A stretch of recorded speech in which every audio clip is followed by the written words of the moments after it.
अब खबर राम जन्मभूमि अयोध्या से। जनवरी से अब तक करोड़ों राम भक्त अपने रामलला के दर्शन कर चुके हैं। अयोध्या धाम के राम मंदिर की दुनिया में अलग ही पहचान बनती जा रही है। राम मंदिर को अंतर्राष्ट्रीय स्तर पर नई पहचान दिलाने के लिए खास तरह की लाइटिंग का इंतजाम भी किया जा रहा है। देखिए स्पेशल रिपोर्ट।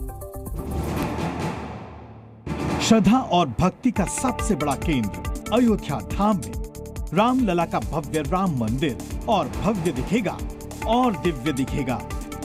इस काम को पूरा करने के लिए मंदिर के ट्रस्ट ने फैसला कर लिया है। इसलिए मंदिर दिन की तरह रात में कैसे अद्भुत और अलौकिक दिखे, इसको लेकर अंतर्राष्ट्रीय स्तर की फसाड लाइट्स लगाने की योजना राम मंदिर ट्रस्ट ने तैयार कर ली है।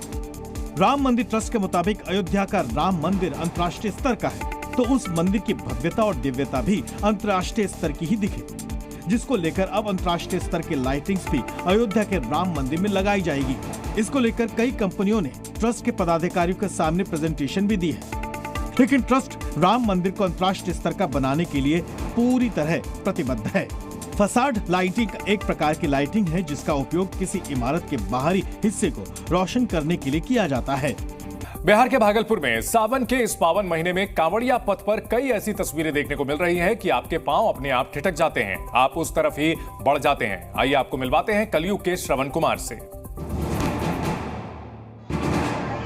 ये तस्वीर है बिहार के भागलपुर की, जहां आधुनिक श्रवण कुमार अपने माता पिता को कांवड़ में बैठाकर बाबा बैद्यनाथ धाम के दर्शन कराने जा रहा है। साथ ही पवित्र सावन के महीने में बाबा को जल चढ़ाने का पुण्य लाभ दिलाने के लिए यात्रा पर निकल पड़ा है। अपने माता पिता को बैद्यनाथ धाम के दर्शन करवाने के लिए जहानाबाद का चंदन श्रवण कुमार की भूमिका में नजर आ रहा है। दरअसल चंदन अपनी पत्नी के साथ माँ बाप को बैद्यनाथ धाम के दर्शन कराने लेकर जा रहा है। कांवड़ के अगले हिस्से को चंदन ने तो पिछले हिस्से को चंदन की पत्नी रानी ने थामा हुआ है। साथ ही पूरे रास्ते परिवार के लोगों के साथ साथ दूसरे श्रद्धालु भी साथ दे रहे हैं।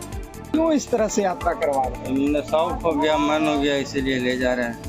बेटा तो आज के दिन में छोड़ देता है, बेटा बहुत छोड़ देता है। सब बेटा ऐसा नहीं ना होता है, सब बेटा वैसा नहीं ना होता। बेटा 100 में तो एक आध गो होना चाहिए ना। हमको मन है वही कर रहे हैं, हम श्रद्धा पूरा कर रहे हैं, अपना विचार बना रहे हैं।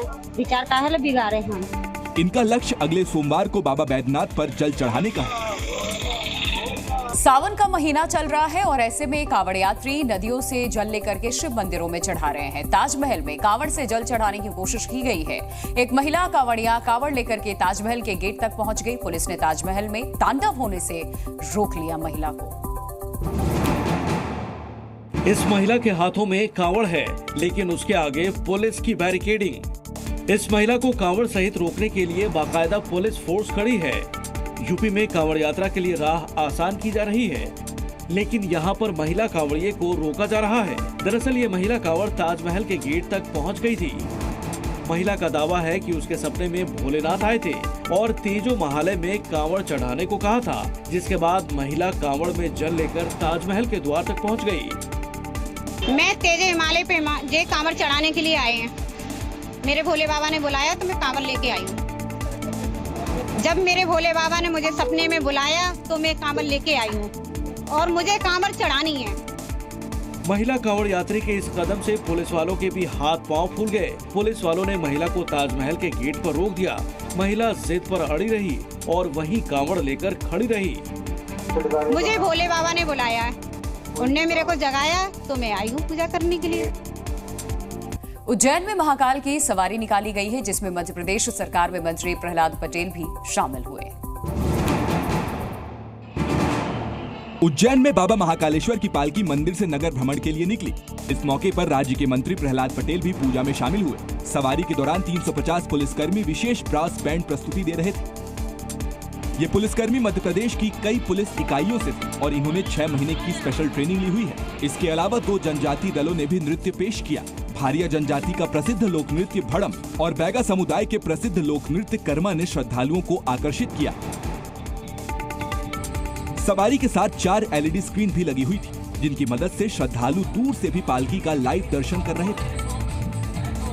भगवान महाकाल की पालकी में चंद्रमौलेश्वर और हाथी पर बैठे मनमहेश रूप में भक्तों को दर्शन दे रहे थे। मंदिर से पालकी निकलने से पहले सभा मंडप में भगवान महाकाल का विशेष पूजन भी किया गया। महाकाल की सवारी शहर के मुख्य मार्गों से होते हुए शिप्रा नदी पहुंची, जहां पूजन के बाद नगर के मुख्य मार्गों से लौटते हुए ये पालकी मंदिर में शाम 7 बजे तक पहुंच गई। पालकी का पूरा वीडियो मंदिर की वेबसाइट पर देखा जा सकता है। Zee News।